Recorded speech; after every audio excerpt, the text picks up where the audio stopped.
Holy shit, dude. Yeah, that was insane.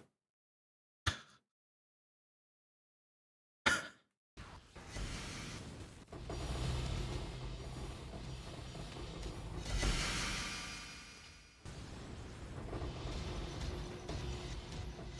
divines, two divines.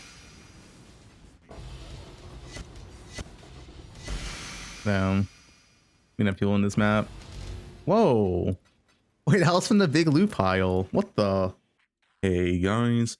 So today I want to make an updated video on the Dolo Blight strat that I've been doing on stream. I've been doing it for over a week now. I record a lot of data to give the exact numbers, how much currency an hour is this strat. And I have to say, this strat is definitely just absolutely insane if you're willing to level a second account. I will also have the data for, I guess, solo, as it's pretty easy just to cut your currency in half to see how much you would make if you didn't have a second account. But let's go over numbers real quick. This was a 14 map test, and in 14 maps, I had 117 divines of revenue. I do have all the costs listed down in this sheet as well, which we'll go over in a second. 14 map test, 117 divines in revenue, and you can see all the drops here. A ton of raw divines, valor boxes. You get a ton of tier 17s, and these are going up in price. These are actually way higher than what Wealthy Exile is showing, almost like half a divine. Raw chaos, ton of raw chaos. Oils, the oils are random. Sometimes you get them, sometimes you don't. It's just a random reward from the end of Blight. But if you do get a Blight reward chest, you usually do get a golden or silver oil. And then yeah, just a bunch of raw currency. As you can see here, practically the vast majority of it is just raw currency, because this is currency and this is also currency, battle boxes and keys. And yeah, so it's really, really easy to liquidate. It's not that much scarabs. It's like, some amount of mass and some oils and some div cards, as you do drop Sephiroth quite often with this farm. So it's really consistent currency. It cannot go down in value because it's just, raw divines, battle boxes, chaos wolves, right? This stuff cannot go down in value. Very, very nice. Here's another test I did. This was a 10 map test. In 10 maps, I got 71 divines in revenue. Once again, 26 raw divines. This was a little bit higher than the other one. The raw divines, is RNG. You can go like 2 maps in a row and get like 10 raw divines. You can go 2 maps and get like 1 raw divine.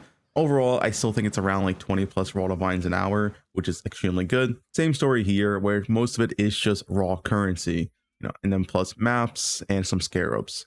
So I have a notepad here to go over everything about this strat. So the total scarab price at the time recorded is 171 chaos per map. But you do self-sustain your risk and blight hearts. You only need to buy Bloomin' and Invigoration. As the other 3, you do self-sustain. Split B / currency chisel per map is 164C. Now, I do only think splitting your maps and using currency chisel is worth it if you're doing this as Dolo. If you're solo, I don't think this is worth it. I would take this out. You'll probably make more profit if you're solo if you don't do this. Map rolling is like 10 CLS. It's really fast to roll the maps because I can run all map mods.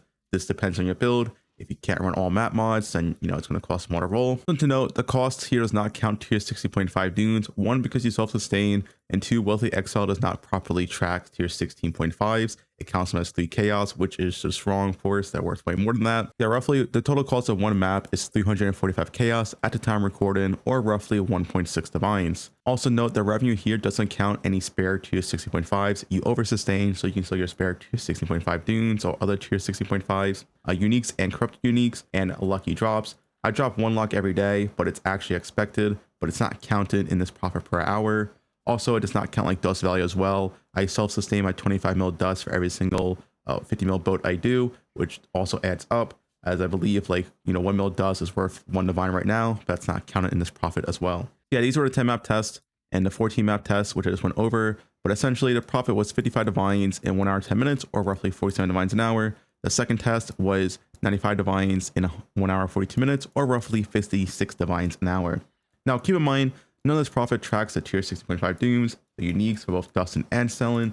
Tier 0 drops, you drop a lot of tier 0s with this strat. I have an MF Mark Kohler, which does help, and lock / mirror drops. This is a very, very high raw currency, so you actually will expect these to drop every now and then. You drop 1 sacred orb around 70 to 80 minutes, which is quite high for a currency farm.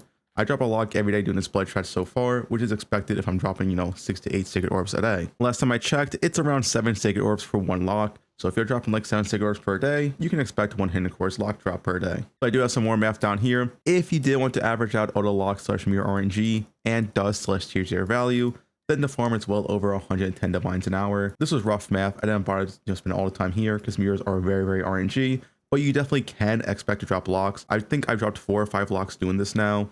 It is pretty consistent because you drop so many sacred orbs and just raw divines an hour. So, the more raw divines you drop an hour, the more you can expect to drop a lock and mirror. That's pretty much how it works. If you just want to count the dust and tier 0 value, so you should expect roughly 1 mage blood every 20 hours or so. I also don't show every tier 0 on my filter, and it's 1 mage blood per 16 tier 0 drops, if you're wondering. Then the farm is roughly 70 to 80 divines an hour, possibly more if you have like a correct filter and shown all the good uniques that you should be doing for corrupting. The corrupted uniques can add a lot of value. A 10 C unique corrupted with the right implicit can be worth 20 divines, for example. So yeah, the dust and corrupting uniques can add a lot of value if you're doing it properly. I would say overall the farm, we don't count locks and mirrors, we can say it's around 70 to 80 divines an hour. Without any uniques, it's around like 50 to 55 divines an hour. But you drop a lot of uniques, as you've probably seen in the clips. It's really, really consistent. You drop, like 10 plus belts a map. It is pretty nice for unique drops. Overall, this is one of the most lucrative farms this league if you want to set up a second account to double your currency gains. This strat also has one of the highest raw mirror / lock drop rates. You're dropping, 20 plus raw divines an hour, and this can go even higher once you get good wildwoods. Here's the start between solo and dolo. So solo, essentially the way I attracted this value is I just took half the raw currency and roughly 20% less discards, and then roughly 50% less Valdos and keys. So if you did a strat as solo, it'll be negative 25 divines in revenue for the first 10 map test. In the second map test of 14 maps, if you did a strat solo, it'll be negative 42 divines, which would drastically cut down your profit an hour. It would probably be like 25 to 30 divines an hour if you're solo, which is still good. It's still lucrative, but obviously stuff like Abyss at that point would be better. But you can do this solo if you want to mix it up, change your strat. Just don't expect as big loot piles. But a big reason why I made a second account in this new league is because they massively buffed group play this patch. Essentially what happens now, with a second account new year or second player, you get double the amount of raw currency. As you can see here, you get 100% more currency / gold per a player. So you just should get double the amount of currency. The reason why this works, why you can set up a second account, is because the second account can be AFK at the Blight pump.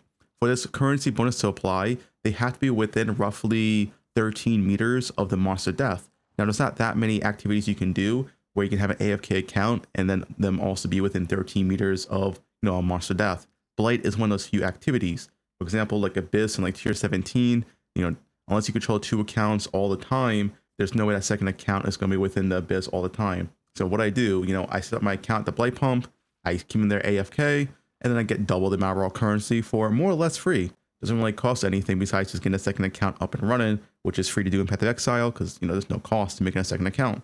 Besides that, you also get 27% more of unique items and 27% more of non-unique items. So stuff like divination cards, and you actually do drop a lot of divination cards in this farm, so you get 27% more divination cards as well. And the uniques actually are pretty good, as you do get quite a bit. Besides that, just keep in mind, party play does not affect map drops and does not affect scare drops. Those are essentially not scalable, so those will stay the same whether you're solo or dolo. Now, I want to quickly go over the strategy as I explained all the profit and stuff like that.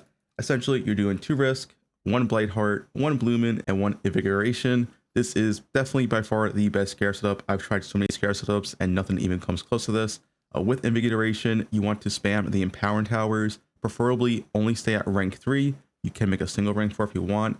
Because of your ring enchant, your empowered towers have 25% increased range. The more overlaps you get, the more loot you get. It's very important to be killing these blight bosses in like a 6 or 7 tower overlap. The more the better. You can get some insane maps with 10 tower overlaps and then you get insane loot.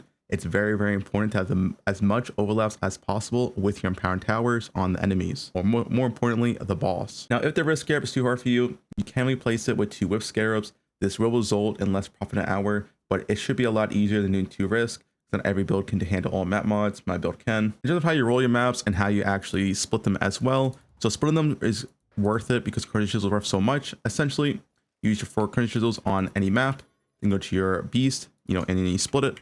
The reason why this is worth it is that 4 currency chisels is worth roughly 280 chaos, and a split beast is like 40 chaos. So by splitting this, you're effectively saving 240 chaos. So you get 2 maps back, and both maps have the currency chisel applied. And once again, I think this is only worth it if you're doing the Dolo strat. If you're completely solo, I don't think the currency chisel is going to be worth it for you. I would just use the regular chisel instead. But yeah, that's how I get my maps. And then of course, once you split all your maps, put them in your tab and you start rolling them. So I just roll for 220 to 240% more currency with a decent amount of quant. I would not do low quant maps. Low quant maps do feel pretty bad. But yeah, I only care for more currency. I can run all map mods besides Drought Orb. The only reason why I can't do Drought Orb is because my AFK account would then die. So yeah, 240% more currency, and that's it. I run every other map mod because my build is obviously insanely strong. I guess the last thing to go over real quick is just the Atlas tree. So here's the Atlas tree.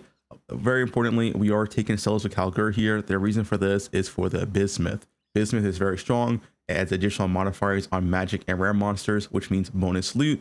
And because you can use Settlers on a map device, you don't need to use Blight because you already have a 100% Blight chance. So you use Settlers, very cheap, only 3 chaos, and you more or less spawn a Bismuth like 70% of your maps. It's very, very good. You notice a massive loot difference when you don't and do have this. It's extremely powerful. Besides that, it's just taking on the Blight nodes. Nothing really much saying here. The map nodes are actually pretty valuable. As you do see from the test, you drop a lot of tier 17 maps and tier 16.5 maps from these maps. So yeah, it does add a lot of value to take these map nodes.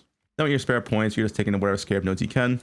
These unique Scarab nodes are pretty good. And then of course, Eldritch Altars, you can do red or blue. This depends whatever your build is better at. But yeah, that's mostly for the Atlas tree. I'll have a link down below, of course.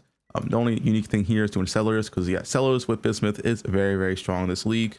Yeah, I think that's a whole strat. That's everything about it. This is definitely one of like the best strats this league, especially for raw currency. It's pretty much matching the amount of raw currency that you would get from something like Breach or even like Row Exile solo, while also giving you a ton of other loot like Scarabs, oils, maps, stuff like that, making it very lucrative. And the cost per map is not even that high if you don't opt for the currency chisels. You know, if you don't do currency chisels, then it's roughly only like 0.6 divines per map, which is actually not that bad for how much loot you're dropping. But yeah, anyway, that's the full strat. I did want to make a whole video on this to give you guys an update, as I've been doing this like a week straight now. It's very strong. Once again, second account is optimal. You don't need a second account to do this, but yeah, you double your currency gains if you do play a second account. So that's up to you if you want to do it. Also, this strat is very hard. I did not expect to do this strat on a budget. The one good thing is that the build I'm playing, KB, can probably do this on the lowest budget out of all characters. The reason for that, if you build a frost wall tower, your KB will actually shotgun the frost wall, give you like 10 times more damage than you otherwise should have. So I do think like a low budget, or you know, not really low budget, but like a 1 or 2 mirror KB character can effectively do this in a 2-play scenario. If you're solo, you can probably do this on like a 300-400 divine KB character, because yeah, that frost wall effectively gives you like 10 times more damage, and you can spawn like 2 or 3 of those, then just make the rest in power towers. But anyway, that's about it. If you have any questions, feel free to comment below. But yeah,